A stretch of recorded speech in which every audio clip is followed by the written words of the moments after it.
बिस्मिल्लाहिर्रहमानिर्रहीम।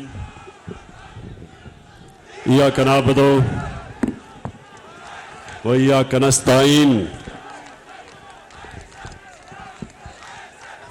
जनाब महमूद खान वज़ीर आला पख्तूनख्वा, मुराद सईद यूथ के रहनुमा, मेरे प्रोविंशियल मिनिस्टर्स, मेंबर्स पार्लियामेंट और मेरे स्वात के जुनूनी टाइगर्स, मैं आपका शानदार इस्तकबाल का शुक्रिया अदा करता हूं। सबसे पहले बल्दियाती इलेक्शन आ रहा है। मैं जो भी लोग सिर्फ आपने उनको वोट देनी है जो बल्ले के ऊपर खड़े हो,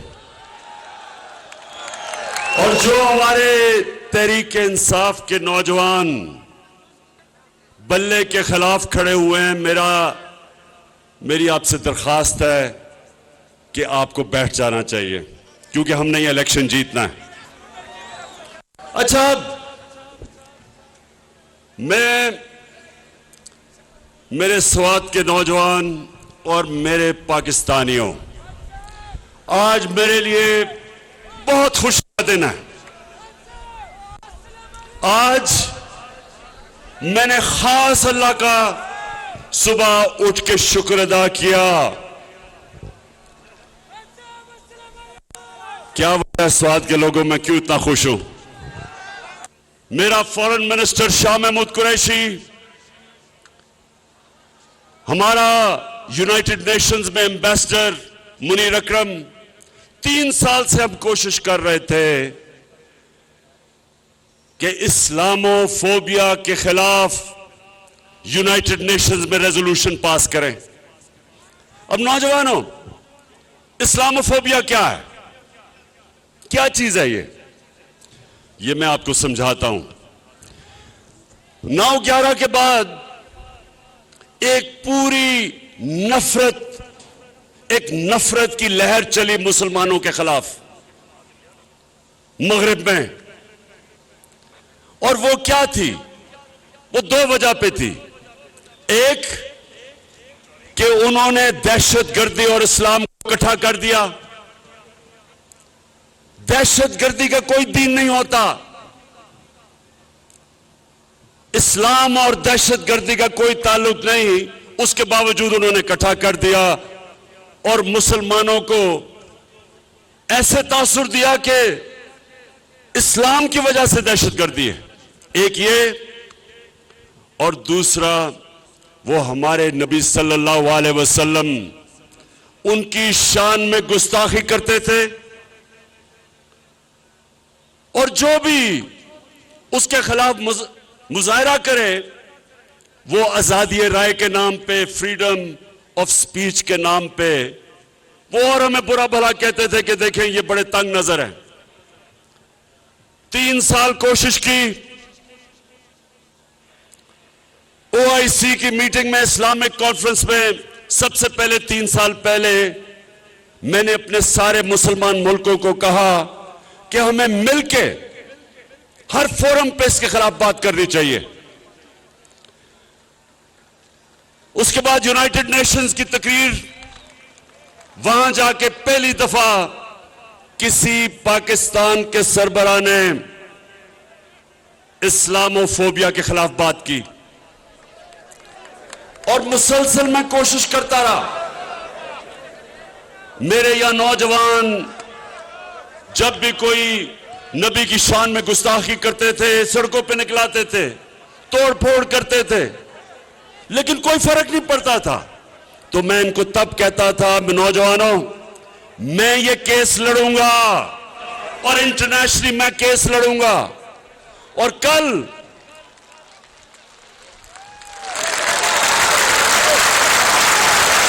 अल्लाह का करम है कि कल ये फैसला हुआ, यूनाइटेड नेशंस की रेजोल्यूशन हुई 57 मुसलमान मुल्कों ने मिलकर पेश की पाकिस्तान की रेजोल्यूशन इस्लामोफोबिया के खिलाफ। सुबह से सारी मुसलमान दुनिया से मुझे मुबारकें मिल रही हैं। इस्लामोफोबिया का नुकसान सबसे ज्यादा जो मुसलमान मगरबी ममालिक में थे उनको होता था। आदमी दाढ़ी वाला निकलता था, उसको बुरा भला कहते थे। औरत, मुसलमान औरत हिजाब करती थी, उसको सड़क पे गालियां निकालते थे, कोई पूछने वाला नहीं था।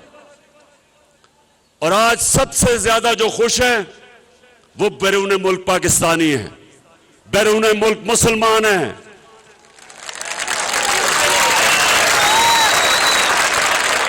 हिंदुस्तान में आज कल हिंदुस्तान में कर्नाटका की अदालत ने फैसला किया कि मुसलमान लड़कियां हिजाब नहीं कर सकती। इसको इस्लामोफोबिया कहते हैं कि मुसलमान लड़कियों को हिजाब करने से अदालत ने मना कर दिया, क्योंकि वहां एक तासुब वाली, तंग नजर वाली आरएसएस की हुकूमत जो इस्लाम के खिलाफ है, मुसलमानों के दुश्मन है, अदालत ने यह फैसला कर दिया कि औरत अपने सर पे चादर नहीं ले सकती। यानी औरतें कपड़े उतार तो सकती हैं लेकिन कपड़े पहन नहीं ज्यादा सकती। यह है इस्लामोफोबिया। और शुक्र है अल्लाह का कि हमारी कोशिशों की वजह से यूनाइटेड नेशंस ने यह रेजोल्यूशन पास की। और अब मैं सवाल पूछता हूं, मौलाना फजलुर रहमान, मैं तुम्हारे से सवाल पूछता हूं,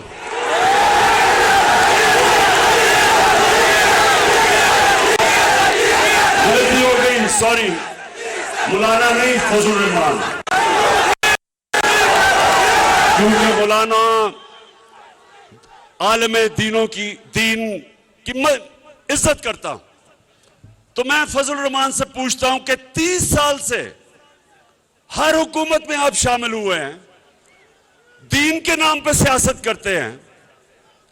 मैं आपसे पूछता हूं कि कभी आपने किसी मगरबी रहनुमा के मुंह से एक लफ्ज भी निकाला इस्लामोफोबिया के खिलाफ, बल्कि किसी से बात भी की? जब हमारे मदरसों के बच्चों को आप निकालते हैं इमरान खान के खिलाफ, तो उनको क्या कहते हैं कि ये यहूदी लॉबी है।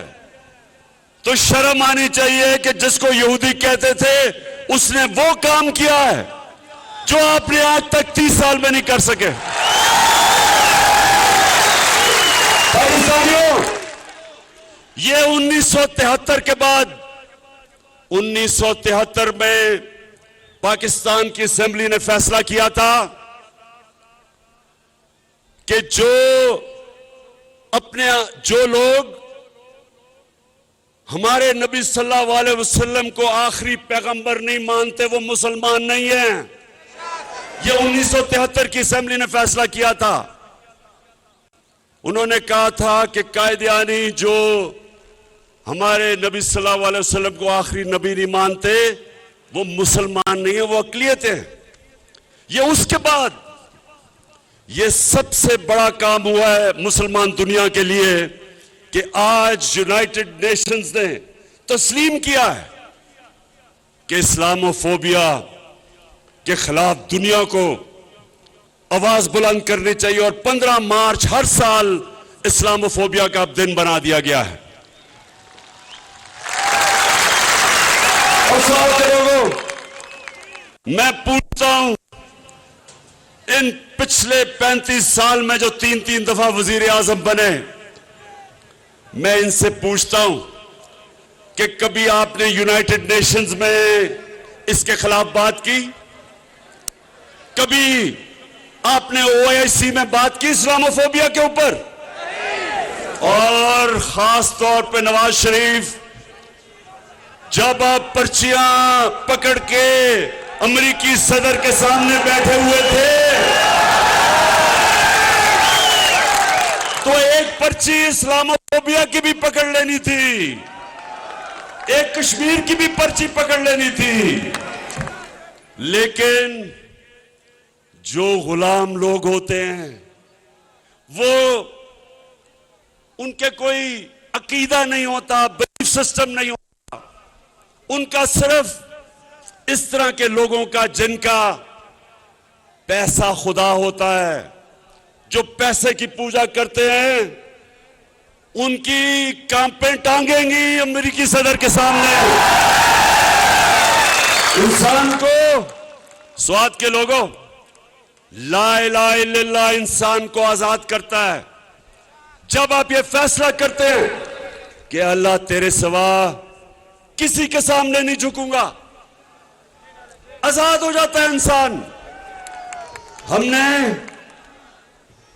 मेरे साथ जो चले थे 25 साल पहले, हमने अपनी तहरीक इंसाफ का नस्बुल ऐन रखा था, इय्याका नअबुदु व इय्याका नस्तईन, कि अल्लाह तेरी इबादत करते हैं और सिर्फ तेरे से मदद मांगते हैं। इसलिए इमरान खान अमेरिकी सदर हो या दुनिया का जो भी सदर हो, उसके सामने आंख में आंख डाल के बात करता है, झुकता नहीं है। क्योंकि अल्लाह के सिवा कोई खुदा नहीं है। नौजवानों, कोई खुदा नहीं है अल्लाह के सिवा। हमारे मुल्क में जब 2008 से लेके 2018 तक ये दो जमातों, पीपल्स पार्टी और नून लीग जब इक्तदार में थे, 400 ड्रोन हमले हुए पाकिस्तान पे, 400। हमारी औरतें बच्चे मरे, बेकसूर लोग मरे, हमारे लोगों के घर बर्बाद हो गए। अमेरिका की जंग में शिरकत करके स्वात के लोगों ने कितनी कुर्बानी दी, कितने लोगों ने नकल मकानी की, घर उजड़ गए लोगों के।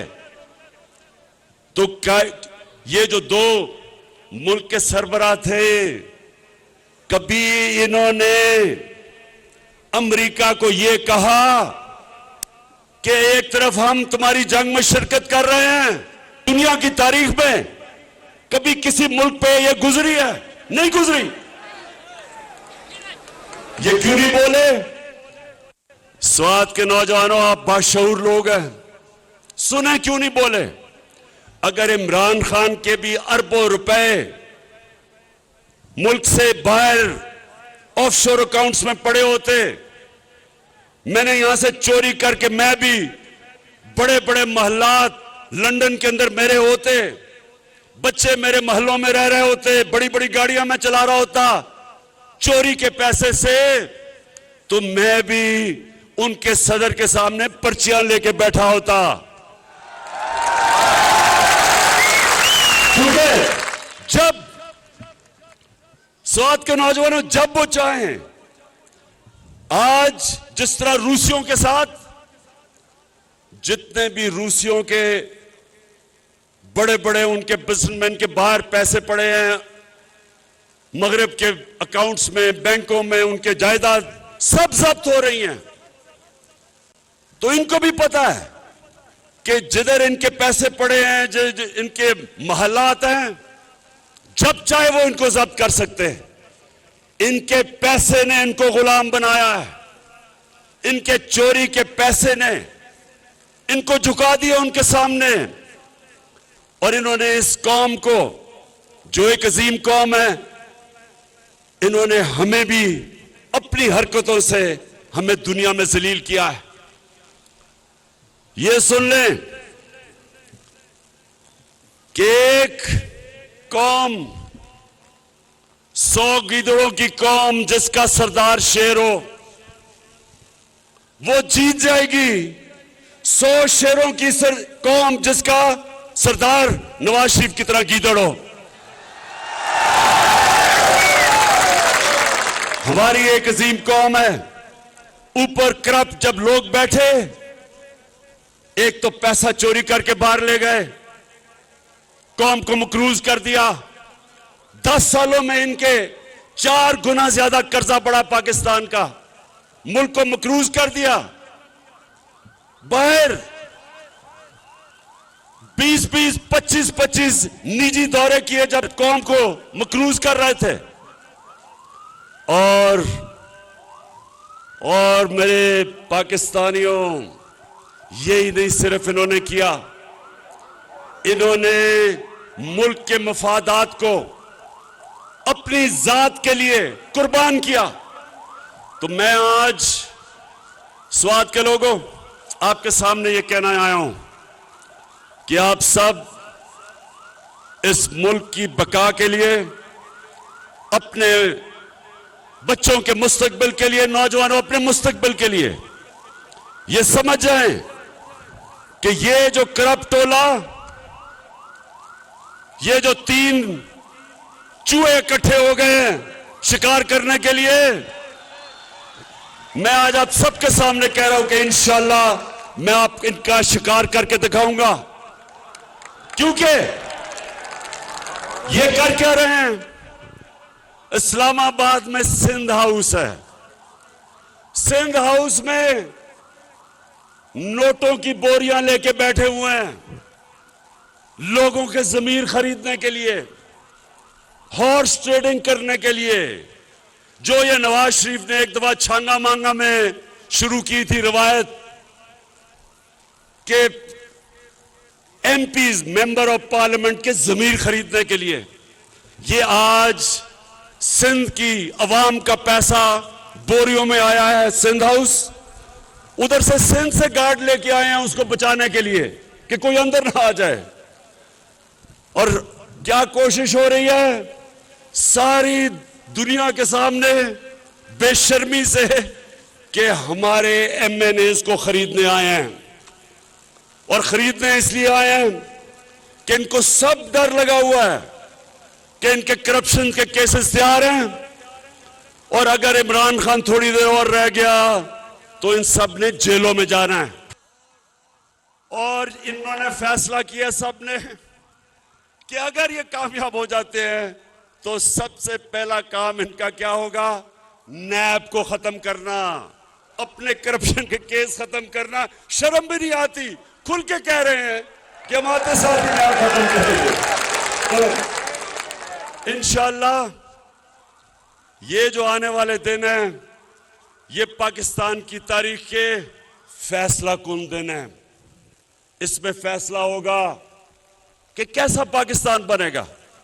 इसमें सब चोर एक तरफ हो गए और इन सब ने मुझे मौका दिया है, जिस तरह मैंने कहा कि इंशाअल्लाह एक गेंद से 3 विकेटें गिरेंगी। ये वो लोग हैं नौजवानों, ये वो लोग हैं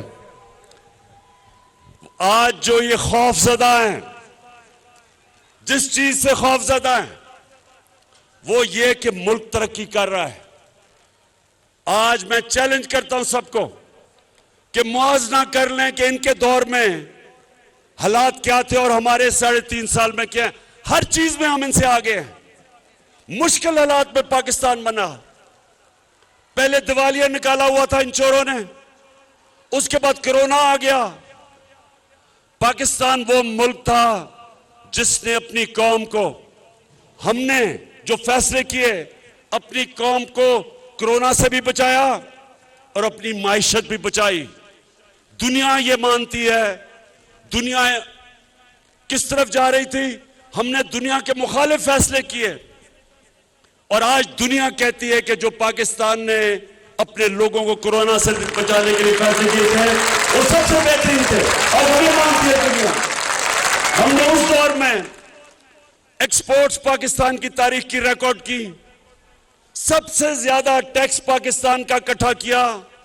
उस टैक्स से 10-10 रुपए हमने पेट्रोल और डीजल कम किया, 5 रुपए यूनिट बिजली कम की। हमारी टेक्सटाइल की रिकॉर्ड एक्सपोर्ट्स, इस मुल्क के अंदर कभी इतना ज्यादा ज़राअत के अंदर पैसा नहीं आया। गंदम की रिकॉर्ड, मकई रिकॉर्ड, चावल की रिकॉर्ड फसल। वो मुल्क जिसके जो ज़राअत का मुल्क था, पहली दफा किसानों को इस तरह का पैसा मिला। आईटी जो नौजवानों का जो मुस्तकबिल है, रिकॉर्ड आईटी की एक्सपोर्ट्स की। मैं चैलेंज करता हूं, हर चीज में हम इनसे आगे हैं। हम वो हैं जिन्होंने पहली दफा अपने बच्चों का मुस्तकबिल सोचते हुए मौसम की तब्दीली को बचाने के लिए पहले 1 अरब दरख्त पख्तूनख्वा में उगाए, अब 10 अरब दरख्त सारे पाकिस्तान में उगाने जा रहे हैं अपने बच्चों का मुस्तकबिल बचाने के लिए। 10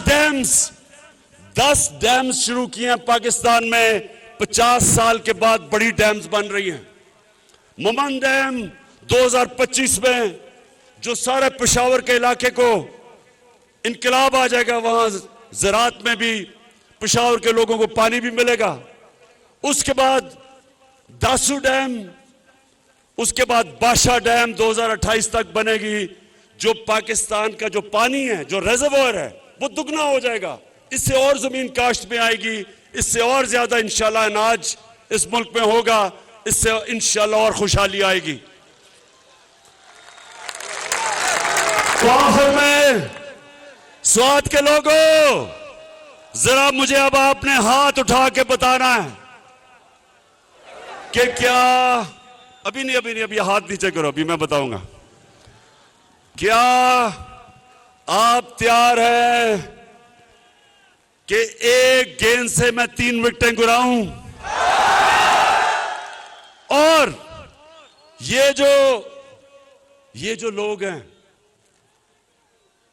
नवाज शरीफ बाहर बैठा है। अच्छा, ये जरा सुने, कभी अपने टेलीफोन के ऊपर कभी गूगल करके देखें कि कभी हुआ है 3 दफा मुल्क का प्राइम मिनिस्टर, उसके बच्चे बाहर बैठे हैं, अरबों रुपए की प्रॉपर्टीज में बैठे और कहते हैं हम पाकिस्तान के शहरी नहीं। बेटी के नाम में 4 बड़े बड़े लंदन के महंगे इलाके में घर हैं। एक अभी तक रसीद नहीं बता सके कि पैसा किधर से आया, क्योंकि चोरी का पैसा है।